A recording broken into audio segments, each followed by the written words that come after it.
History teaches that great powers fall not from invasion alone, but from silent economic pressures building relentlessly underneath.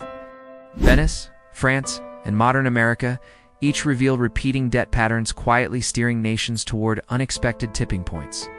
Today's story uncovers how a subtle financial spiral can devastate societies confident in their enduring stability. We begin in medieval Venice, where innovation and maritime power hid deeper vulnerabilities within its fiscal foundations. Venice created compulsory public loans, believing shared debt would strengthen both citizens and government against external threats. At first, this system worked, funding naval defenses while rewarding wealthy families invested in government bonds. Over generations, the prestiti became normalized, subtly embedding permanent public debt into Venice's political expectations. Prosperity flourished, but reliance on continuous borrowing disguised structural risks accumulating beneath rising maritime ambition. As trade competition intensified, Venice expanded spending without matching revenue, allowing interest payments to grow steadily. What began as wartime necessity gradually evolved into a permanent mechanism supporting daily governmental operations. Each cycle of borrowing made repayment harder, tightening a financial loop Venice increasingly struggled to escape. Centuries later, France followed similar patterns, embracing loans and annuities to sustain royal power in warfare.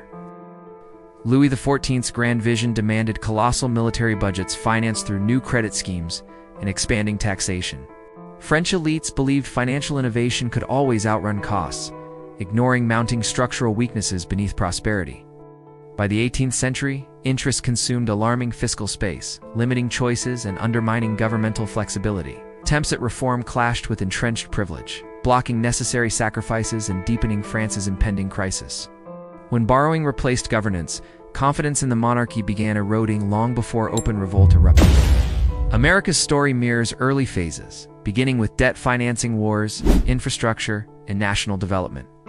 Over decades, debt appeared manageable, supporting growth without triggering immediate political or economic instability. Low interest rates encouraged additional borrowing, gradually embedding expectations of perpetual credit-fueled governance. As debt normalized, policymakers increasingly relied on it to avoid politically painful spending reductions. Public discourse shifted from eliminating debt to simply managing its size relative to economic growth. This shift created complacency, encouraging larger deficits and reduced attention to long-term fiscal sustainability. Like Venice and France, America now depends heavily on debt to meet expanding governmental commitments. Rising interest costs limit budget flexibility, squeezing essential programs, and increasing political tension nationwide.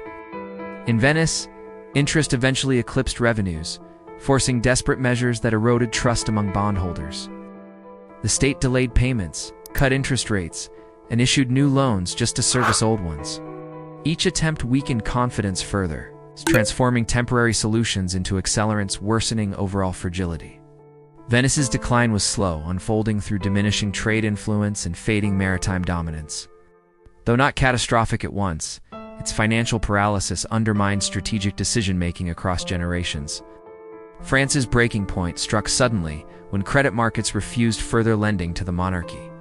With half its revenue servicing debt, France lacked flexibility to address growing domestic unrest. Fiscal collapse triggered political collapse, transforming solvency issues into revolutionary destabilization across Europe. Attempts at reform arrived too late, as entrenched elites blocked any equitable redistribution of burdens. Economic strain magnified social grievances, turning financial insolvency into a spark igniting widespread upheaval. America's pressure point grows clearer as interest becomes a major federal expenditure, rivaling essential programs.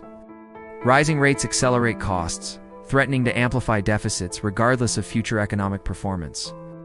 Once interest outpaces growth, debt transitions from manageable tool to self-reinforcing economic liability.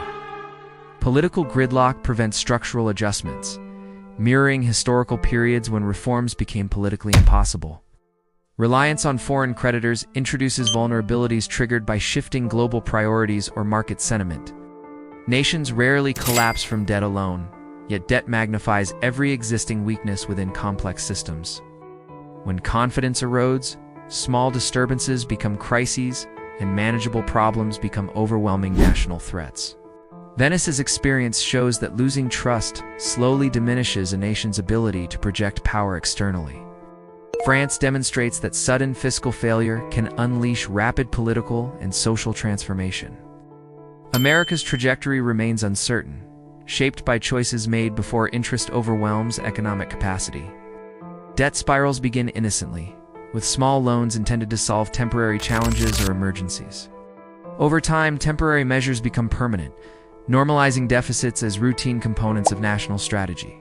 Each generation inherits obligations requiring expanded borrowing to cover rising structural commitments. Eventually, governments borrow not for progress but simply to maintain previous promises and payments. History shows this threshold marks transition from healthy leverage to dangerous fiscal dependency. Venice passed this point when military costs forced borrowing primarily to meet existing interest obligations. France crossed it when tax revenues could no longer support servicing debt without new credit. America approaches it as interest increasingly competes with defense, healthcare, and social services budgets. Fixes in declining nations often worsen conditions by undermining credibility among essential financial stakeholders. Venice's bond restructuring frightened investors, reducing willingness to support future government borrowing. France's repeated fiscal experiments created volatility that damaged long-term confidence in state finances. America risks similar erosion if political polarization delays action until markets demand painful corrections. Repeating patterns across eras reveal predictable warning signs preceding serious national debt crises. First, debt grows faster than GDP for extended periods without credible plans for stabilization. Second, interest costs rise disproportionately, absorbing budget space once dedicated to productive investment. Third, political institutions fail to implement reforms acceptable to broad segments of society. Fourth, governments rely increasingly on external creditors, reducing sovereign financial resilience long-term. Fifth, cultural narratives insist. Exceptionalism guarantees immunity from consequences facing previous civilizations. These warning signs existed in Venice, intensified in France, and now emerge clearly within America's data. Historical insights suggest turning points often appear sudden despite decades of visible underlying deterioration. Nations functioning normally can quickly experience crisis when confidence evaporates among key financial actors. Avoiding collapse requires recognizing patterns early and addressing structural imbalances before markets react. Venice waited too long, France resisted reforms, and both suffered consequences exceeding financial damage. America still possesses capacity to adjust, but delaying action narrows potential paths for soft landings. The strongest civilizations fall not from external enemies, but from internal dynamics left unaddressed. Debt alone cannot destroy nations, yet unmanaged debt magnifies every other existing vulnerability significantly. Recognizing patterns from history allows societies to anticipate crises before they escalate uncontrollably. Venice's quiet decline offers lessons about hidden fragility beneath stable and seemingly prosperous systems. France's dramatic collapse illustrates dangers of ignoring fiscal reality amidst political privilege and resistance.